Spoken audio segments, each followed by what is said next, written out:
All right, welcome back. I think if I'm efficient with my time, I can finish this out, but we'll see if I can do this in just three parts.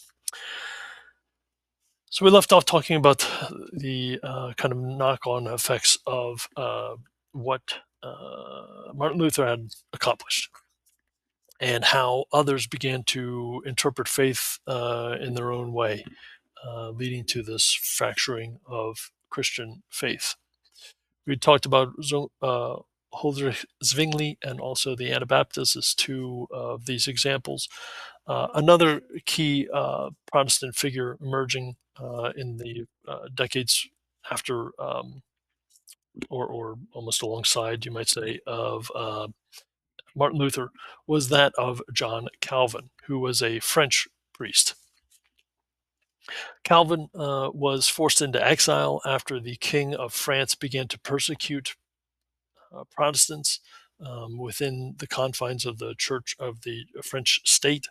Um, Calvin therefore moved to Zurich into the kind of confederacy of the Swiss states. And there he attracted a group of followers who increasingly became known as Calvinists. And he preached the idea of what was known as predestination. He argued that salvation may not be a simple matter of faith or faith in good works, as was commonly espoused by either Luther or the Roman Catholic Church. Instead, according to the doctrine of predestination, John Calvin believed that and preached that God determined an individual's salvation, and that this was predetermined, that at birth, God knew whether that person, that individual, was going to be saved or not. And only God knew who was to be saved and who was not. And regardless of how pious and moral one's lifestyle was, if that was not, if you were determined not to be saved at birth, then you would not be saved.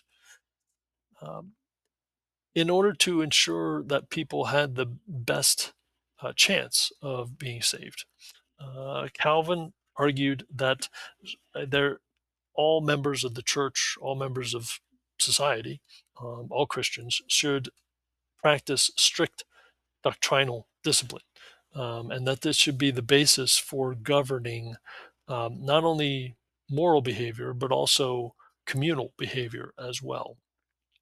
That everyone should act as if they were saved, in the hopes that they would be. So you were to, be as pious and to be as reserved and moral, ethical in your behavior, your day-to-day life as possible, um, in the hopes that you would be rewarded in the afterlife. This idea of Calvinism, again, as it came to be known, proved to be pretty potent, and began to spread throughout all of Europe.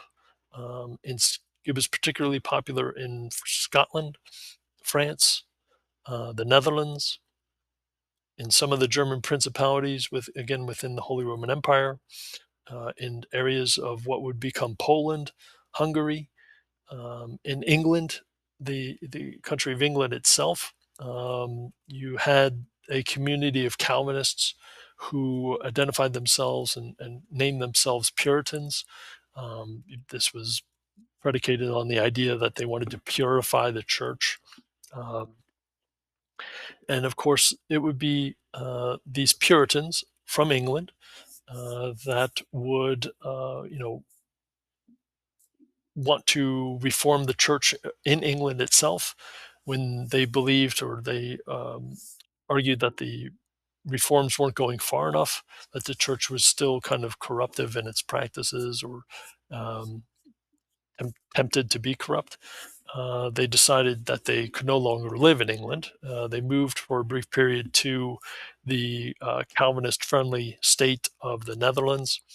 The economy wasn't very good there. There weren't very many opportunities.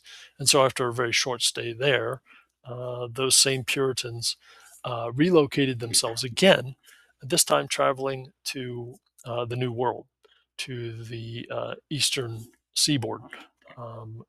Where they ultimately landed was in New England, in roughly what is today Massachusetts, and forming the Puritan or Pilgrim community there in the 1620s. And we'll talk more about that in coming lectures.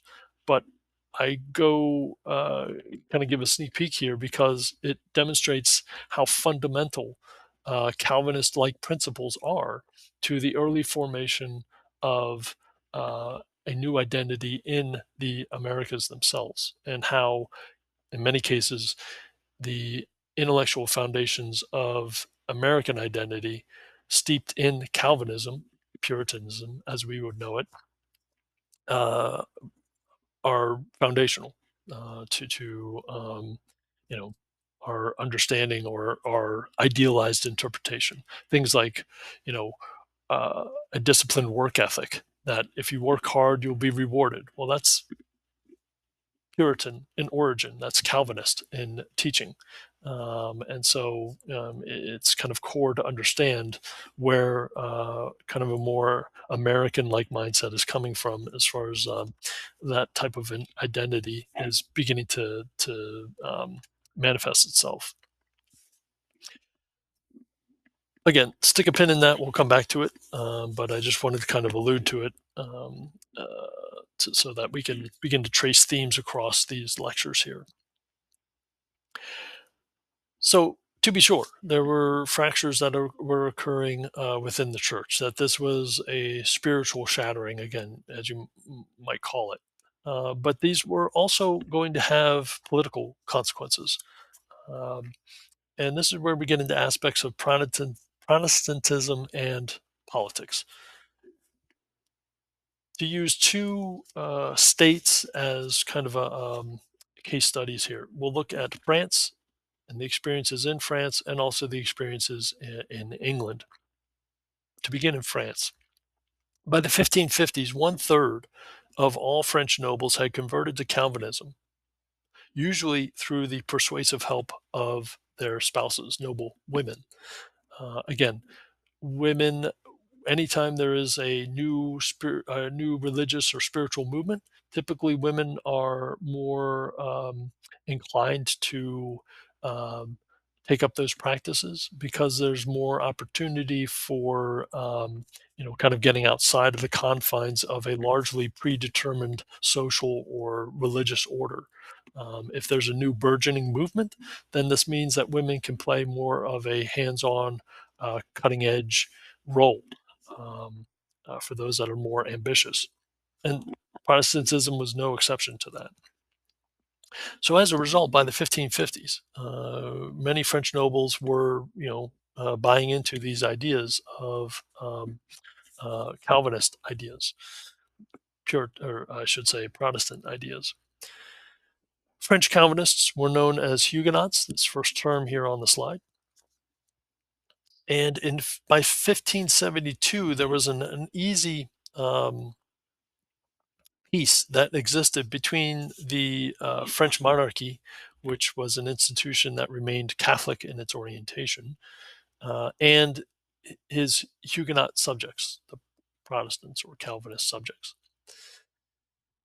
In 1572, the French monarchy was actually governed by the Queen of France, a woman by the name of Catherine de' Medici, a member of the de' Medici family that was pivotal in initiating, kind of driving, sponsoring commissioned pieces of art and other kind of Renaissance-like thinkers. Well, Catherine, being a benefactor of that wealthy family, was now being married off into or had been married off into the French monarchy and the French monarchical family. Again, marriages being a kind of a political tool for during this period of time and preceding time. Catherine is, at the time, she is the royal sovereign in 1572, and she's arranging for her own daughter to marry into another powerful French family, the Bourbon family, Bourbon. The Bourbon family were Huguenot converts, so they are French Protestants. And days after this wedding occurred, There was an attempted assassination of the Huguenot head of the Huguenot family, and Catherine feared that she was going to be blamed for this in the public's eye, using this marriage as a pretext for launching this conspiracy, which was, mm, as I understand it, not the case. But nonetheless, Catherine feared that it would be perceived that way. And so as a result, she resorted to preempting any type of retribution against her by launching a series of massacres, which began on August 24th of 1572, known as the Bartholomew's Day Massacre, in which Catherine ordered the killing of Huguenots all across France. And over the course of the next 6 weeks, some 13,000 Huguenots were hunted down and massacred. Um, and because this was taking place within France, it wouldn't be long before news of this spread and that this would escalate the tensions of Catholic versus Protestant virtually all across Europe. Fast forward to 1588, and King Henry III of France was assassinated, and he had no male heir in which to have the throne pass on to, which left the throne to the next legitimate successor, a man by the name of Henry of Navarre. Henry of Navarre was the head of the Huguenot family.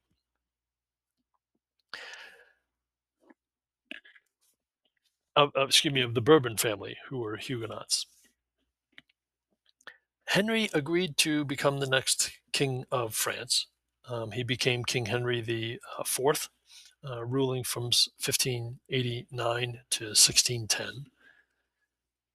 And he comes to the crown as a Protestant. But by 1593, he agrees to convert back to Catholicism, saying Paris is worth a mass, arguing that for the greater good, um, it's best that for the peace of the land as a whole, of the kingdom, it would be best if he were Catholic in his religious affiliation. So he's compromising his religious beliefs in order to retain and secure political power for himself. So in many cases, religion here is an instrument in the hands of political interests. Now, we've seen examples of that in history before. Again, they predate the scope of this course. But one quick example would be that of Constantine, the Roman emperor, um, who on his deathbed converted to um, Christianity, and he allowed Christianity to thrive under his reign as emperor. I mean, his own sister was a Christian. Well, here Henry the Fourth is doing the exact same thing. That he is willing to temper his religious loyalties in order to keep his hands on political authority. But simply because he converts to Catholicism doesn't mean that he's turning a blind eye to his own family, who in many cases remained Protestant, remained Huguenots, but also that he doesn't want to alienate the Huguenots that are still, kind of had survived the massacre and were still practicing their various forms of faith within the confines of his domain, his kingdom. And so in 1598, he is going to issue what's known as the Edict of Nantes. This edict granted Huguenots religious freedom in designated cities all across France. Huguenots within those designated cities could train and equip their own troops.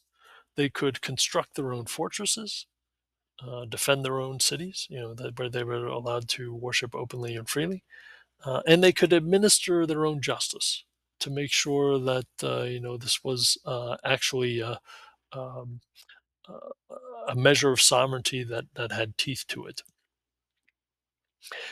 So this edict of Nantes provides the Huguenots with safe havens, again, all across France, in certain specific cities, designated cities, and that there was a good deal of autonomy provided, where these Huguenots could defend themselves and have a confidence in the legal system, that they would not simply be challenged legally with regard to their um, difference in expression of faith. And so for the next while, for the next several decades, France was, here trying to negotiate, trying to navigate the religious tensions, and in many cases trying to ameliorate the tensions between Protestants and Catholics within the kingdom itself. And this is something that would have to happen basically within every state of Europe during this period of time. And depending on who was in power, whether it was a religious monarch, or excuse me, a Christian or a Catholic monarch, or as we'll see in the next example in England, where it transitions to a Protestant monarch, there were going to be these oscillations, these kinds of back and forth as far as religious vigor and religious expression was concerned. Some would be more willing to set a high um, standard, a threshold for religious tolerance. Other times there would be a very low threshold in which you would have violent persecutions running across the countryside, either targeting Catholics or Protestants, depending on who was uh, issuing policy at the time. So in England, um, there was also going to be turbulence that emerged in the generations in the years following, you know, Martin Luther and the Protestant Reformation. And this is best expressed and best seen in the reign during the reign of Henry VIII, who, again, you can see reigned from 1509 to 1547. Henry VIII was a flamboyant historical figure. He was very strong willed. He was an ardent opponent of Protestantism when he came to power, when he assumed control and became the King of England in 1509. He was a committed Catholic. In fact, he married his first wife, was Catherine of Aragon, the daughter of Spanish royalty, uh, and um, Spain itself was a very committed Catholic monarchy. And as most kings were, once married, Henry VIII was eager to have a son in order to guarantee um, the line of succession, and that the Tudor dynasty of which he was a part would, you know, carry on. His only offspring, however, with Catherine was a daughter who would become Princess Mary Tudor. And once that happened, Henry, being an impatient individual, began to pursue other women. He next set his sights on a woman within his own uh, inner court, a woman by the name of Anne Boleyn. Um, but what's interesting about Anne Boleyn is that she was a supporter of Protestantism within England. And so Henry, who was more interested in having a son, and not necessarily with, religious affiliation, in 1527, Henry asks the Pope for an annulment of his marriage to Catherine. Again, in the eyes of the Catholic Church, it's not simply enough to get divorced. In the eyes of the Church, you are married unless you receive an annulment issued from the papacy itself. Well, Henry wrote a letter asking for this annulment. Uh, the Pope refuses, understanding exactly what it is that Henry wishes to do. dissolve his marriage with Catherine so that he can marry this Protestant woman, Anne Boleyn. And so, as a result of that, the Pope is not willing to issue that annulment. When that news comes back to Henry, um, he breaks away from the Catholic Church. He begins to appoint English Protestants to high office, religious office within the English kingdom itself. This included the highest position within England, the highest religious office within England, that being the Archbishop of Canterbury, the oldest diocese in England. And 2 years later, uh, Parliament, the English Parliament, passed the Acts of Supremacy, which uh, in 1529 made Henry head of the Anglican Church or the Church of England. So, with know, um, through legislation and through political means, you have England moving from being a Catholic country to being a Protestant country, where the king was not only going to be the head of the secular state, the political head of state, but now was also going to be the head of the spiritual state, the head of the Anglican Church, the Protestant Church, the Church of England. So religious authority here for England no longer came from Rome and the Pope. The Act of Supremacy also recognized Henry's marriage to Anne Boleyn, um, and better or worse, by 1536, Anne had not produced any sons for Henry, um, only a daughter, a girl by the name of Elizabeth, who would become the future Queen Elizabeth I. It didn't end well for Anne. She was beheaded at the Tower of London for her being accused of committing adultery, which was a crime punishable by death, a capital crime basically against the king himself, akin to treason. And the very next day after her beheading, Henry VIII proposed to his future third wife, Jane Seymour. Now, Jane Seymour did give birth to a son, Edward, but Jane herself died soon after childbirth as a result of an infection. By 1540, and for the last 7 years of his reign, Henry VIII married three more times, giving us the six wives of Henry VIII.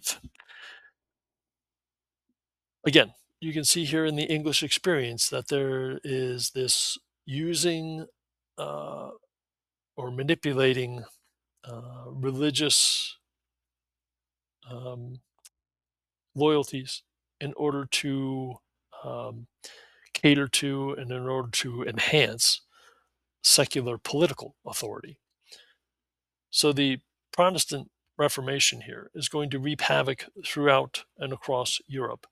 You can see this from the festering kind of disagreements, dating all the way back to the Great Schism of 1378 that I talked about at the start of this lecture. How it just completely began to take out the legs from under the church as far as any type of legitimacy was concerned. That people just began to kind of roll their eyes, if you will, at the institution in an increasing degree, not only from the laity, but also among members of within the church itself, and how some, like More and Erasmus, were going to try and rally the church in a certain degree to try and uh, devise some sort of reconciliation between new ideas like humanism and how that was going to feed into, relate to, and affect, in many cases, or reinterpret, religious expression or commitments. This is all done in an effort to try and, again, reform the church from within. By 1517, those bridges has been burned when it came to Martin Luther, and that he saw no real way for there to be any kind of reconciliation. And so, as a result, of course, with his 95 Theses, Luther is going to formally, say these are the problems of the church. These are problems that cannot be addressed. They cannot be rectified. And this is the way the faith should be instituted and implemented with momentous consequences. And because he could get away with that in 1517 and the years following, this meant that the Protestant Reformation was, in essence, here to stay.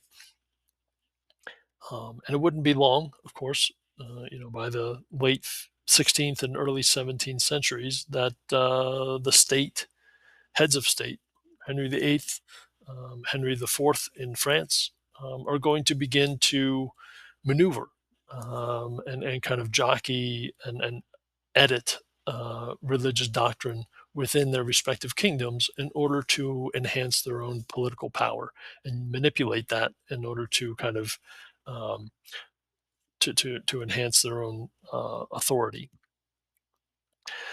That's where things would start.